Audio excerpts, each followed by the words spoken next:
Hello दोस्तों, UP TET coaching के YouTube channel पर आपका हार्दिक स्वागत है।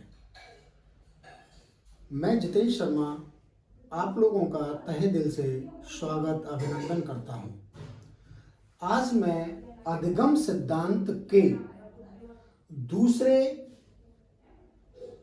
नंबर का जो सिद्धांत है, पवलव का शास्त्रीय अनुबंधन का सिद्धांत, पवलव का शास्त्रीय अनुबंधन का सिद्धांत, इसके पर हम व्याख्या करेंगे, चर्चा करेंगे और इसे पढ़ेंगे और इसका अध्ययन करेंगे।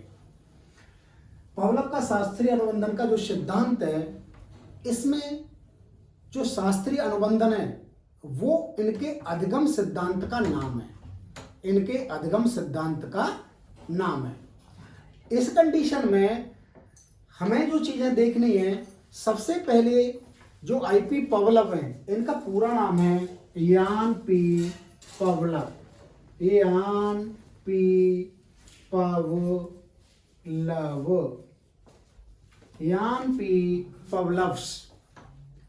आईपी पवलव इन्होंने क्लासिकल कंडीशनिंग प्रिंसिपल को या थ्योरी को 1904 में प्रतिपादित किया था। 1904 में इन्होंने इसका प्रतिपादन किया था। ये रूसी मनोवैज्ञानिक थे, ये रशिया के मनोवैज्ञानिक थे और इन्होंने जो प्रयोग किया वो कुत्ते पर किया। किस पे किया? कुत्ते पे किया। इनके प्रयोग से जो चीजें निकल के आई, इसमें थोड़ी सी व्याख्या मैं कर देता हूं। थोड़ी सी व्याख्या ये है, इनका मानना था कि अगर हम स्वाभाविक उद्दीपक के साथ जो अनुक्रिया करते हैं, स्वाभाविक उद्दीपक के साथ जो अनुक्रिया करते हैं, उन दोनों के बीच में जो अनुबंध बनता है उसे हम शास्त्रीय अनुबंधन अधिगम का सिद्धांत कहते हैं। इसमें इन्होंने जो कुत्ते पर प्रैक्टिकल किए, प्रयोग किया, ये फिजियोलॉजिस्ट थे। ये इन्होंने कुत्ते की जीभ का ऑपरेशन किया और जीभ का ऑपरेशन करने के बाद एक नली लगाई और उस नली को कांच के बीकर में या कांच से टब से जोड़ दिया।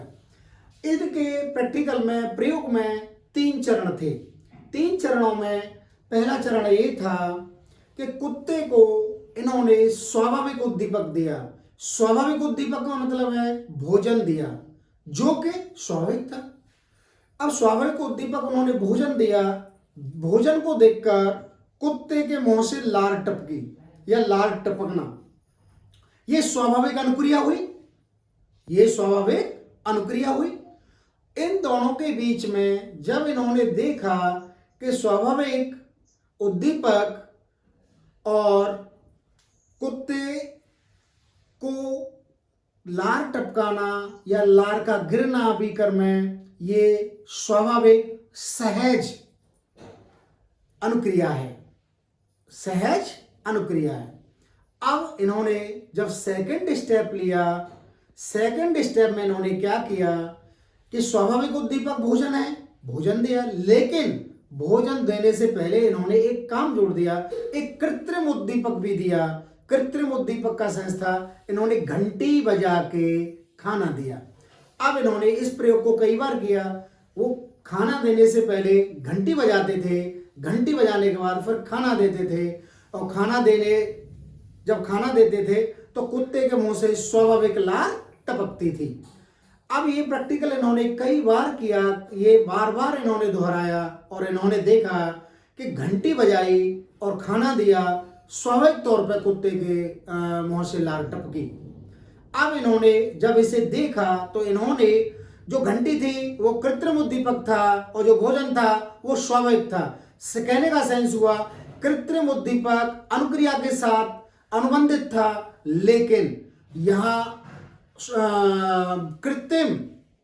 कृत्रिम उद्दीपक और स्वाभाविक उद्दीपक दोनों ही अनुक्रिया के साथ अनुबंधित हो गए, दोनों ही अनुबंधित हो गए। इट मीन्स घंटी बजाई, कुत्ते को पता चल गया खाना मिलने वाला है, तुरंत लार उसके मुंह से आई। यही कंडीशन में अब थर्ड इन जो तीसरा स्टेप था, तीसरे स्टेप में क्या किया इन्होंने कि कुत्ते को भोजन नहीं दिया, केवल घंटी बजाई। कुत्ते को आदत थी कि घंटी बजेगी तो खाना मिलेगा, तो घंटी बजाई, कुत्ते के मुंह से लार आई।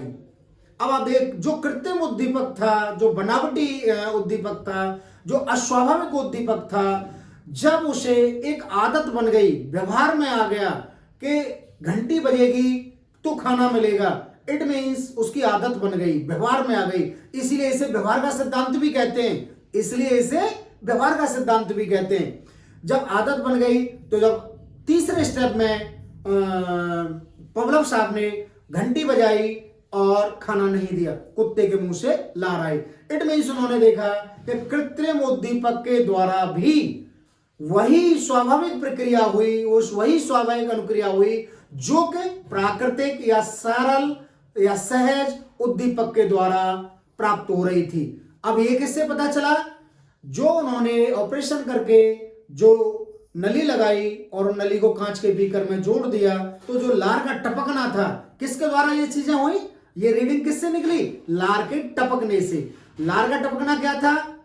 प्रतिक्रिया, अनुक्रिया, सरल क्रिया या संबंध क्रिया। अब इन सब के माध्यम से ही, जैसे मिठाई की दुकान को देखकर बालक के मुंह में पानी आना, पके हुए पीले पीले आमों को देखकर बच्चे के मुंह में पानी आना, ये सब स्वाभाविक प्रक्रिया है, ये सब व्यावहारिक प्रक्रिया है। अब इनका जो महत्वपूर्ण ये था, महत्वपूर्ण में मैं बार बार कहना चाहूंगा, इसे सरलता से समझें, जो कि बहुत ही यूपी टेट के लिए मायने रखता है। कृत्रिम उद्दीपक और प्राकृतिक उद्दीपक को इन्होंने जोड़कर, एक समय अंतर्गत के जोड़कर, और इन्होंने वही सहज अनुक्रिया कराई दोनों के साथ। किसके साथ? दोनों के साथ, कृत्रिम घंटी के साथ और भोजन के साथ। यही इनका अनुबंध था और वो कुत्ते की आदत थी, और वही आदत उसके व्यवहार में आ गई, और इसी आदत की वजह से इसे व्यवहार का सिद्धांत भी कहते हैं। जैसे बच्चे को क सिखाने के लिए कबूतर के चिन्ह का प्रयोग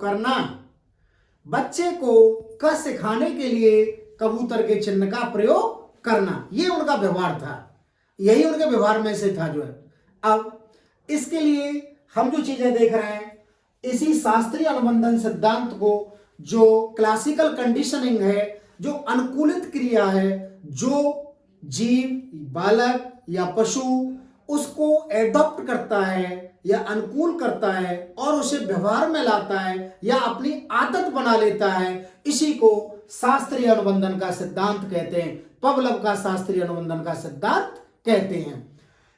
पवलव के शास्त्रीय अनुबंधन के सिद्धांत को इन 3-4 नामों के नाम से और जाना जाता है। जो शास्त्रीय अनुबंधन का सिद्धांत है वही सेम है, केवल नामों में अंतर है, नाम अलग है, लेकिन सिद्धांत एक ही है। जैसे अनुकूलित अनुक्रिया सिद्धांत, कुत्ता स्वाभाविक उद्दीपक, इट मींस भोजन के प्रति अनुकूल हो गया था, और अनुक्रिया क्या थी? लार का टपकना। दूसरे में घंटी बजाना, घंटी बजा के फिर खाना देना, फिर स्वाभाविक प्रक्रिया क्या, अनुक्रिया क्या थी? लार का टपकना।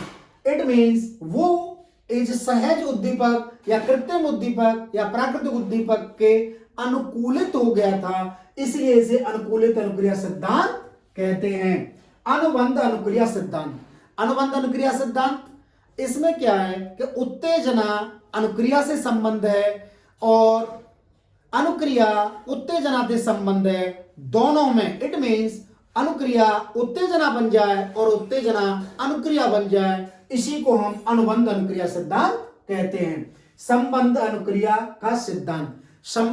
सिद्धांत कहने का सेंस है, ये संबंध बात को ही रिप्रेजेंट करता है। जैसे उद्दीपक के साथ अनुक्रिया का जो संबंध है वो संबंध अनुक्रिया सिद्धांत कहलाता है। जैसे स्वाभाविक उद्दीपक हमने दिया भोजन और लार का टपकना, इन दोनों में संबंध है।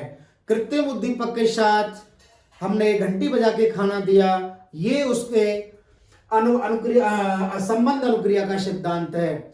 जैसे बच्चे को क सिखाना है तो कबूतर का चिन्ह दिखा के क सिखाना है।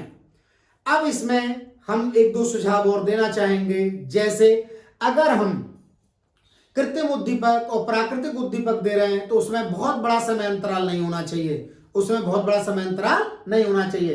कुछ मनोवैज्ञानिक ये मानते हैं कि 5 से 10 सेकंड का अंतर होना चाहिए। तो हमारा भी यही सेंस है कि अगर हम घंटी बजाते रहेंगे और कुत्ते को खाना नहीं देंगे तो एक समय के बाद कुत्ते का लार का टपकना बंद हो जाएगा। समझ में आया ना? दोबारा समझ लीजिए, अगर हम लगातार घंटी बजाते रहें और कुत्ते को खाना न दें तो एक समय के बाद कुत्ते की लार का आना या लार का टपकना बंद हो जाएगा।